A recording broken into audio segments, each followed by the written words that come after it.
to Showreel, the weekly program that delves into the film and television industry. On today's show, we'll be looking at the growing trend of zombie rom-coms in film and the basics of script writing. Every week we'll be joined by a special guest from the industry. Tonight's guest is well known on both sides of the camera with over 12 years experience in the industry. It's Kris Anderson. Welcome, Kris. Hey, what's up, guys? I was kind of expecting a big cheer from the audience, but Sweet, I think they're all guys. stunned. Yeah. What's happening? There, we got one. There you go, you got we got one. one. Okay, I've still got it. I'm so excited that you're here. I've been waiting all week to interview you. Fantastic. It's a little bit of fear and excitement mixed together. Sweet, a little bit of fear and excitement. That's it. It's all the beard, guys. But you're almost you're a veteran. I would say that you are the equivalent of fashion vintage. Yeah, in film and television. I bring guns and war paint to work every day. That's it. That's Just it. in case. So 12 years behind the camera, in front of the camera. Yeah. Where are you most comfortable? Making coffee, that kind of stuff. No, pretty much everywhere. Because with 12 years at the station, you get experience doing everything possible, and that could be from making coffee people. Everyone knows that. But you're humble though, because you might make coffee, but you've also worked alongside big names as well. You've done Narnia 3. You've been Mental, Tony Collette. Yeah, pretty much. So you're not a coffee boy. You're maybe E-list, D-list, climbing up to C-list. Where would you say? B plus. Come B on. plus. B plus list. That's all the beard. So what would be your highlight working in front of the camera? What is the one thing, if your career ended tomorrow, what is the one thing that you would say, you know what? One thing. That's it. That was the best. I would say the funnest thing was Narnia, I think. Yeah. Because it was that first forum where I was just thrust into that multi-million-dollar motion picture sort of thing. And, you know, you go on set, it's all big bright lights, there's tons of people just standing around and they're doing nothing, getting paid big salaries just to smoke a cigarette. And tell us about your character on Narnia, because I understand that you were cast purely because of your athleticism and physical prowess. Yes. It was definitely just my handsome, manly looks. What were you? So pretty much I was a professional boat rower, so just... Nice.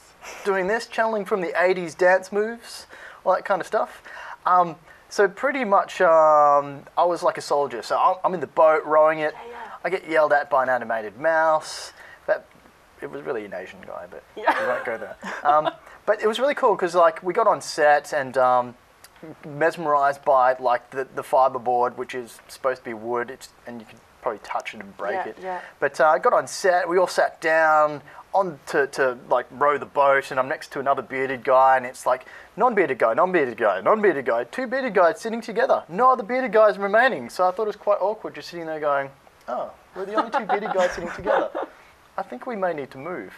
But later on they actually went and went, come on guys, come off the side, and they showed us some of the pre-reel of the other day's footage. So we sat there and looked at what we needed to do.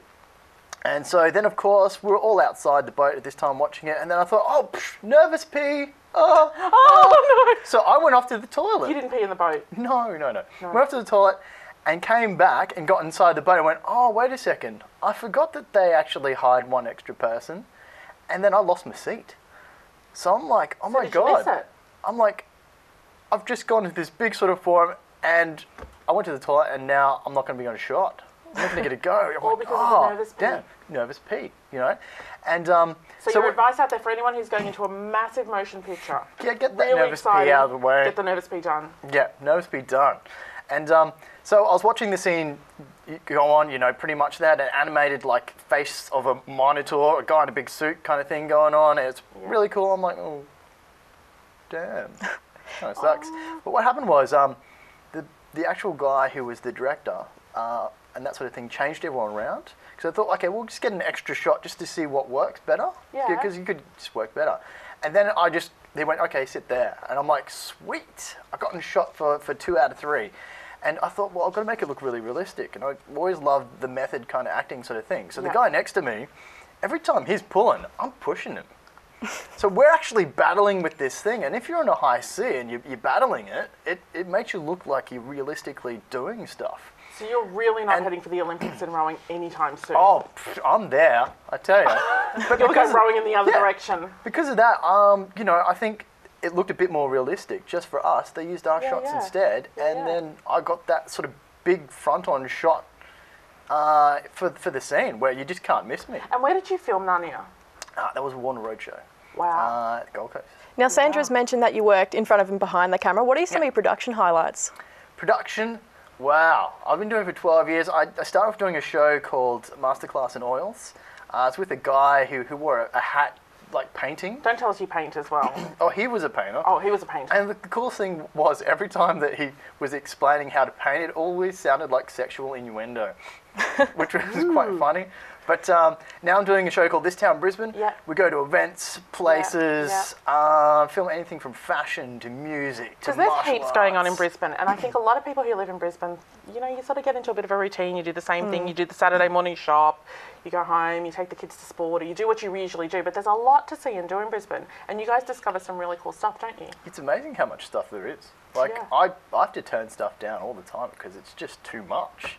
What are some of the really cool things that you think that people might not necessarily know about to see and do in Brisbane that are out there? One of the best for our show was Supernova. Yeah. That's big pop culture stuff. You get there, people dressing up. You know, there's cool like retro stuff there. It was really good for the show because we got some really high-end people to interview. Yeah. I ended up on my best, I think, which was so much fun, was Elvira, and she's like 65, looks like she's about 38. Yes, when I hugged her, I cried inside a little bit. Aww.